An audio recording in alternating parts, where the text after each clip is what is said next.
কম বাজেটে একটা AMD PC build করেছি আজ। চমৎকার আউটলুকের Ryzen 5 পিসি হলেও যার বাজেট ছিল মাত্র 32,000। সাধ্যের মধ্যে অনেকেই Ryzen পিসি বিল্ড দেখাতে বলেছেন। এছাড়াও আমার কাছে আরেকটি পিসি দরকার হওয়ায় বিল্ড করলাম এই পিসি। কম বাজেটে বেস্ট বিল্ডের চেষ্টা ছিল আজ। 32K বাজেট সেগমেন্টে এটা অনেক চাহিদাই পূরণ করতে সক্ষম। 1080p ভিডিও এডিটিং গ্রাফিক্সের কাজ, মোটামুটি গেমিং এসব চলে। GTA 5, PUBG, ফ্রি ফায়ার সহ চালিয়েছি কল অফ ডিউটি। এসব ছাড়া অফিসিয়াল কাজ যেমন Word, Excel, PowerPoint, emailing ইত্যাদি নিশ্চিন্তে চলে। পুরো ভিডিওতে বিল্ড প্রসেস ডিটেল দেখিয়েছি। কি কম্পোনেন্ট, কেমন পারফরমেন্স সবই জানাবো, এজন্য অবশ্যই দেখুন ফুল ভিডিওটি। আজকের পিসি বিল্ডে সকল কম্পোনেন্ট নিয়েছি কম্পিউটার ইম্পোর্টার থেকে। ফুল বিল্ড সাথে পারফরমেন্স দেখে ভালো লাগলে এটা কিনতে পারবেন। ঠিক এই মুহূর্তে 32,000-এ চমৎকার এই পিসি ইউনিটটি পেয়ে যাবেন। সাথে পাবেন স্পেশাল আফটার সেলস সার্ভিস। 3 বছর ওয়ারেন্টি পিরিয়ডে যে কোনো পার্টস রিপ্লেস পাবেন ইনস্ট্যান্ট। কম্পিউটার ইম্পোর্টার রিপ্লেস দেবে সাথে সাথেই। মার্কেট প্রাইস সাপেক্ষে যে কোনো কম্পোনেন্টের দাম কম বেশি হতে পারে। ভালো লাগলে শীঘ্রই অর্ডার করলে 32,000-এই পাবেন। পিসির লিঙ্ক, সেলার ডিটেল সহ ব্যবহৃত পার্টসগুলোর দামের তালিকা ডিসক্রিপশনে পাবেন। চেক করবেন ভিডিও শেষে। চলুন শুরু করি কম্পোনেন্ট দেখা।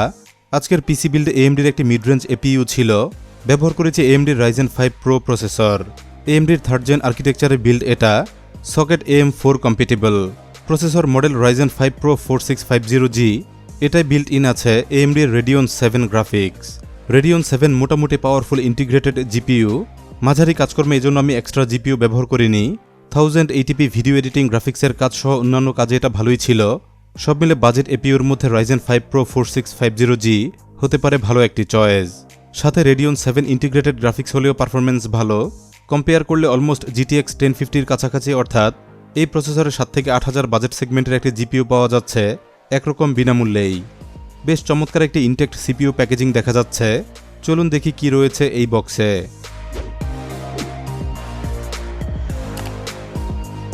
শুরুতে একটি ইউজার ম্যানুয়াল থাকছে। এরপরে মেইন ডিভাইস, অর্থাৎ পেয়ে গেলাম Ryzen 5 প্রসেসর। চলুন দেখব আরও কি আছে। AMD-র একটি স্টক কুলার পেয়ে গেলাম সেম প্যাকেজে। RGB লাইটিং, কালার ম্যাচিং সাথে বেটার কুলিংয়ে স্টক কুলার ব্যবহার না করে করেছি এটার ব্যবহার। চলুন খুলে দেখি কেমন কুলিং সিস্টেম এটা। কম্পিউটার ইম্পোর্টারের নিজস্ব ব্র্যান্ড তুষামি ব্র্যান্ডিংয়ে এটা তৈরি হয়েছে। সাইজে বেশ বড়সড়, তাই CPU কুলিংয়ে এক্সট্রা সেফটি এটা দেয়। এছাড়া এর আগেও সেম কুলার দিয়ে আমি পিসি বিল্ড করেছি, অতএব এটা আমার টেস্ট করা আছে। ফুল লোড কিংবা ওভারক্লকে এটা কার্যকর। CPU টেম্পারেচার রাখতে পারে একেবারে সহনশীল পর্যায়ে। RGB লাইট আছে কুলারের আউটার ফ্রেম জুড়ে। RGB লাইটিংয়ে এটা দেখতে লাগে খুবই চমৎকার। তুষামি UX 100 একটি হাইব্রিড কুলিং সিস্টেম। চাইলে এটা AMD-র AM4 সকেটে সেট করা যায়, অথবা চাইলে সেট করা যায় ইন্টেল মেইন বোর্ডে। ইন্টেল মেইন বোর্ডের জন্য প্রতি প্যাকেজে এক্সট্রা মাউন্ট দেয়া থাকে। আপনার এক্সিস্টিং কম্পিউটারের কুলিং সিস্টেম ভালো না হলে সেপারেটলি এটা কিনতে পারেন। এটা ব্যবহারে পাবেন এক্সট্রা সেফটি। সেম কুলারটি কেনার লিঙ্ক থাকবে এই ভিডিওর ডেসক্রিপশনে। চলুন এবার প্রসেসর বিষয়ে কিছুটা জানবো। এটাই Ryzen 5 Pro 4650G CPU। সঠিক বললে CPU এবং GPUর কম্বিনেশনে একটি mid range APU। Socket AM4 অনুযায়ী পিনযুক্ত প্রসেসর এটা। CPU কোর সংখ্যা 6টি এবং থ্রেড সংখ্যা 12টি। এটার base clock speed 3.7 GHz, maximum boost clock 4.2 GHz। 7 nanometre আর্কিটেকচারে বিল্ড হয়েছে 4650G। 384 KB L1 cash, 3 MB L2 cash এবং 8 MB L3 ক্যাশ মিলে আছে 11 MB CPU ক্যাশ। প্রসেসরটির পাওয়ার কনজাম্পশন 65 ওয়াট এবং maximum working temperature 95 degree Celsius. এটার মধ্যেই built in আছে Radeon 7 গ্রাফিক্স। GPU কোর সংখ্যা 7টি এবং ফ্রিকোয়েন্সি 1900 মেগাহার্টজ। আজকের বিল্ডে আমি MSI-এর ডেস্কটপ মেইনবোর্ড ব্যবহার করেছি। Mainboard model MSI A52M-A Pro। 3rd Gen AMD Ryzen সহ বেশ অনেকগুলো CPU সাপোর্ট আছে এই বোর্ডে। চলুন খুলে দেখে নেই কি আছে বক্স কন্টেন্ট। MSI-এর 520 সিরিজের বেশ কিছু বোর্ড পাবেন কম্পিউটার ইম্পোর্টারে। পছন্দ অনুযায়ী বোর্ড সিলেকশন অপশন থাকলেও আমি ব্যবহার করেছি এই বোর্ডটি।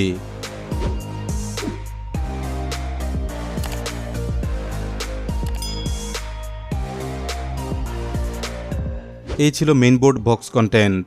চলুন এবার মেইনবোর্ডটি দেখব। কি ফিচার ফ্যাসিলিটিজ আছে জানবো স্বল্প সময়ে। যথারীতি AMD CPUর জন্য আছে AM4 socket. 3rd Gen Ryzen desktop processor supported. Ryzen 3000, 4000 এবং 5000 সিরিজের CPU এটা সাপোর্ট করে। বিভিন্ন CPU সাপোর্টে আছে AMD-র A520 chipset. CPU cooler Mount করতে 2টি লক আছে সকেটের দুই পাশে। প্রচণ্ড শক্তভাবে এখানে কুলিং ফ্যান আটকায়। CPU কুলিংয়ে যেটা খুবই গুরুত্বপূর্ণ। ডুয়াল চ্যানেল RAM সাপোর্ট আছে এই বোর্ডে। প্রতি স্লটে 32 GB করে সর্বোচ্চ ব্যবহার করা যায়। 64GB DDR4 RAM, maximum RAM frequency 3200 megahertz. র্যামের পাশেই আছে 24 পিন ডিসি পাওয়ার কানেক্টর। এরপর এখানে আছে 4 পিন 12 ভোল্ট ডিসি কানেক্টর। বোর্ডটিতে সাপোর্ট আছে M.2 NVMe SSD ব্যবহারের, এজন্য এখানে আছে একটি M.2 স্লট। 40, 60 এবং 80mm M.2 SSD মাউন্ট করা যায়, অর্থাৎ 2242, 2262 কিংবা মাউন্ট করা যাবে 2280 storage device.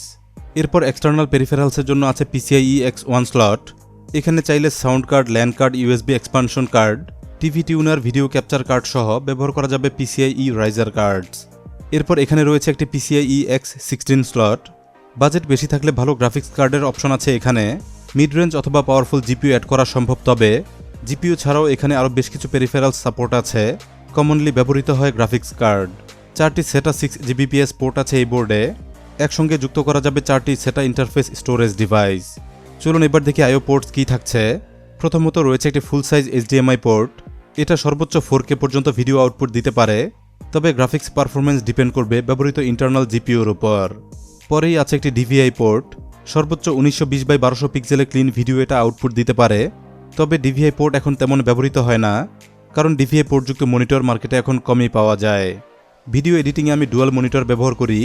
Primary monitor connected রাখি HDMI পোর্টে এবং সেকেন্ডারি মনিটর কানেক্টেড রাখি DVI পোর্টে। আধুনিক বোর্ড হলেও এতে আছে PS2 পোর্ট, একটি PS2 কিবোর্ড পোর্ট এবং একটি PS2 mouse port.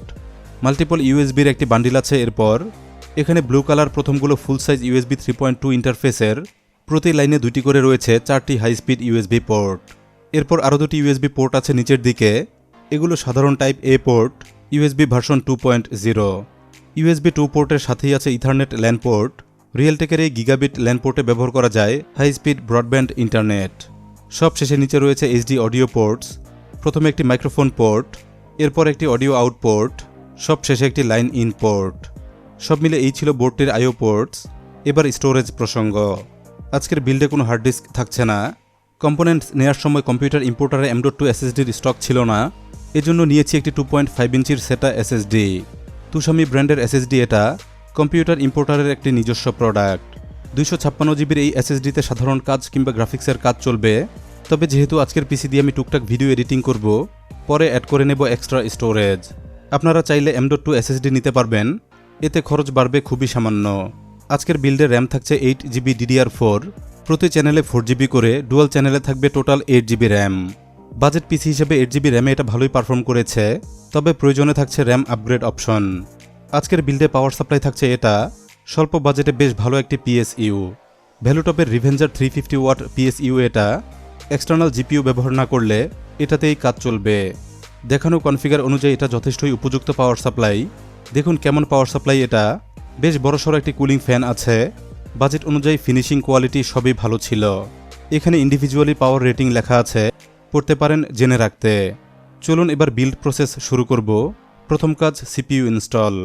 CPU socket প্রথমে আনলক করব, এরপর রাইজেন প্রসেসরটি বসাবো সঠিক ডিরেকশন এবং পজিশন দেখে। প্রসেসর বসানো হলে কিছুটা থার্মাল পেস্ট অ্যাপ্লাই করব। পরিমিত পরিমাণে থার্মাল পেস্ট দিতে হবে, যেন কম হয়ে না যায় কিংবা ওভারফ্লো বেশি না হয়।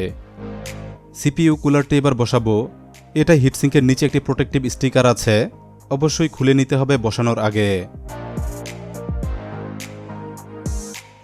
মেইন বোর্ডে ফ্যানটি বসাতে বেশ খানিকটা বেগ পেতে হয়েছিল, কারণ এটা খুবই শক্তভাবে আটকায়, যার কারণে শুধুমাত্র লক ধরে বসাতে পারিনি, উপর থেকে এভাবেই চেপে এবং ধরে বসাতে হয়েছে। ফ্যানটি সেট করা হলে ভালোভাবে চেক করে নিয়েছি, খুব ভালোভাবেই এটা সেট হয়েছে। এখন ফ্যানের পাওয়ার কানেক্টরটি বোর্ডে অ্যাটাচ করব। এই একটি কেবেলেই ফ্যান ঘুরবে, একই সাথে হবে RGB লাইটিং। এ পর্যায়ে র্যাম ইনস্টল করব। ডুয়াল চ্যানেলে অ্যাটাচ করব 2টি র্যাম, প্রতিটি 4GB করে, total RAM 8GB DDR4। Main board preparation এইটুকুই ছিল। কমপ্লিট হলে এবার ক্যাসিংয়ের পালা। মেইন বোর্ড ইনস্টল করতে ক্যাসিংয়ের সাইড প্যানেল খুলতে হবে transparent side panel. Budget casing হলেও এটার সাইড প্যানেল প্লাস্টিক কিংবা অ্যাক্রিলিক নয়, দেওয়া হয়েছে চমৎকার এই টেম্পার্ড গ্লাস। 4টি RGB ফ্যানযুক্ত ক্যাসিং এটা। সামনে রয়েছে 3টি RGB ফ্যান এবং পেছনে রয়েছে আরেকটি RGB ফ্যান। কম বাজেটে চমৎকার একটি মাইক্রো ATX ক্যাসিং এটা। ক্যাসিংয়ের সাথেই দেওয়া রয়েছে প্রয়োজনীয় স্ক্রু সেটআপ। এগুলো দিয়ে এবার সেট করে ফেলবো মেইন বোর্ড। মেইন বোর্ডের আইও শিল্ড ক্যাসিংয়ে অ্যাটাচ করব। এরপর মেইন বোর্ড বসিয়ে স্ক্রুগুলো লাগিয়ে নেব।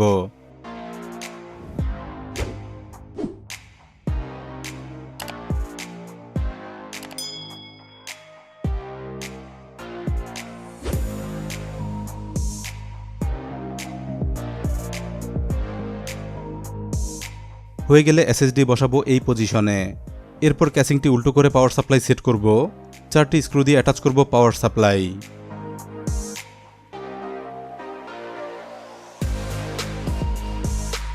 এ পর্যন্ত হয়ে গেলে কেবল ম্যানেজমেন্ট এবং কানেকশন প্রসেস কমপ্লিট করব। যথাসাধ্য গুছিয়ে শেষ করেছি এটার কেবল সেটআপ। কেবল ম্যানেজমেন্ট এবং কানেকশন প্রসেস শেষ হলে দেখতে হলো এরকম। চেষ্টা করেছি যথাসাধ্য পরিচ্ছন্ন রাখার। সব শেষে এখন সাইড প্যানেল গ্লাস লাগালেই বিল্ড কমপ্লিট। প্রোটেকশন পলি খুলে সেট করব এটার গ্লাস প্যানেল।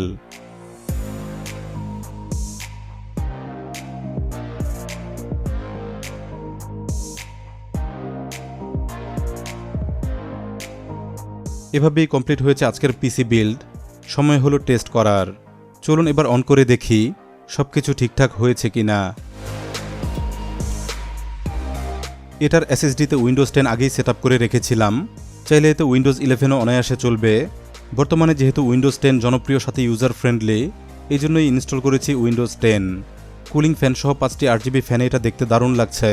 কম বাজেটে এমনই সুন্দর সাথে বেশ ভালো পারফরমেন্স ছিল আজকের বিল্ডে। একটি ডেস্কটপ কম্পিউটারের কাজ এতে দারুণভাবে করা যাচ্ছে।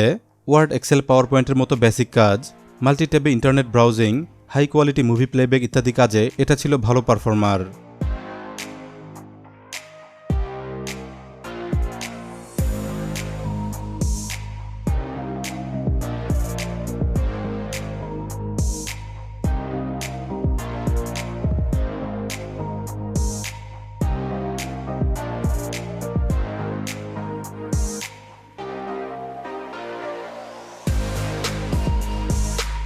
বিল্ড শেষে গ্রাফিক্সের বেশ কিছু কাজ এটা দিয়ে করেছি, যেমন থাম্বনেল বানাতে ফটোশপ চালাচ্ছি।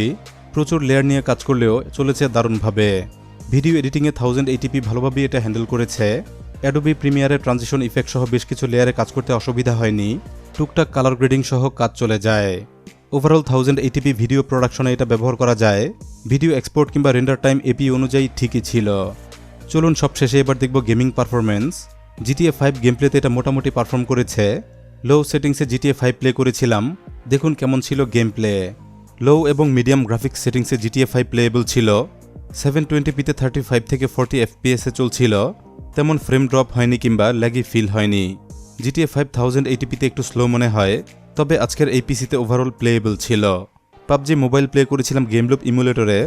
ব্যালেন্সড সেটিংসে ভালোই প্লেয়েবল ছিল। কম বাজেটের পিসি হলেও হতাশ করেনি পাবজি প্লেতে।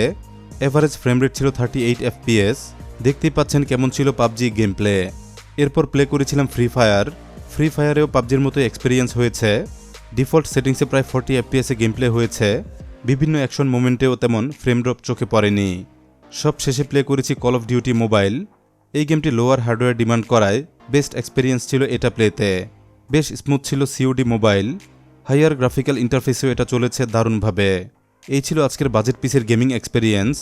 ওয়েব ডিজাইন, গ্রাফিক্সের কাজ, ভিডিও এডিট সহ সাধারণ কাজকর্ম এটাই চলবে। ফ্রিল্যান্সিং কিংবা ইউটিউব এবং ফেসবুকের ভিডিও কন্টেন্ট বানাতে পারবেন। এসব ছাড়া অন্যান্য কাজে হায়ার ডিমান্ড থাকলে আজকের পিসিতে আছে বিভিন্ন আপগ্রেড অপশন। বাজেট কম থাকলে এটা হতে পারে আপনার জন্য ভালো একটি চয়েস। সম্পূর্ণ ভিডিও দেখে ভালো লাগলে সেম পিসি 32,000-এ পেতে পারেন। এখনই চেক করুন ভিডিওর ডেসক্রিপশন। আশা করছি বাজেটের মধ্যে বেস্ট একটি পিসি আজ দেখাতে পেরেছি। ভিডিওটি ভালো লাগলে কিংবা কাজের মনে হলে লাইক দিতে ভুলবেন না। যাওয়ার আগে গ্যাজেট ইনসাইডার বাংলা চ্যানেলটি সাবস্ক্রাইব করুন। নতুন ভিডিওর নোটিফিকেশন পেতে অন রাখুন বেল আইকন। ধন্যবাদ সবাইকে ভিডিওটি দেখার জন্য।